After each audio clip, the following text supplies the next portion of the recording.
પરસેવે rape જેપ થવા રજો તૈયાર 24 કલાક બાદ 3 થી 5 ડિગ્રી વચ્ચે તાપમાન કેટલાક જિલ્લામાં 40 ડિગ્રીથી ઉપર જઈ શકે છે તાપમાન 9 અને 10 માર્ચના દરિયાકાંઠા વિસ્તારમાં પડશે ભારે ગરમી સુરેન્દ્રનગરમાં મગફળીના ગોડાઉનમાં લાગેલી આગની ઘટનાને દિલીપ સંઘાણીએ ગણાવી કૌભાંડની આગ નાફેડના ચેરમેન જેઠા ભરવાડે કહ્યું ન માત્ર નાફેડ ગુજકો માર્સોલ પણ હોય છે ખરીદીની જવાબદાર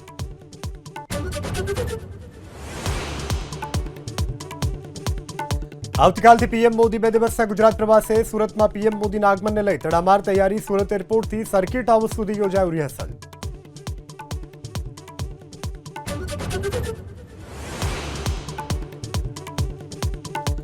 ભાજપે મોટાભાગના જિલ્લા અને શહેર પ્રમુખના નામ કર્યા જાહેર સુરત શહેર ભાજપ પ્રમુખ બન્યા પરેશ પટેલ મોટાભાગના પ્રમુખને કરાયા રિપીટ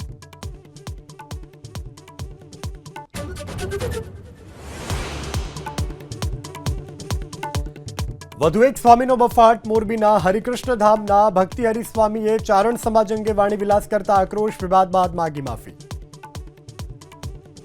મારા આ વચનથી ઠેસ પહોંચી હોય તો આપ સૌ દરિયા દિલના છો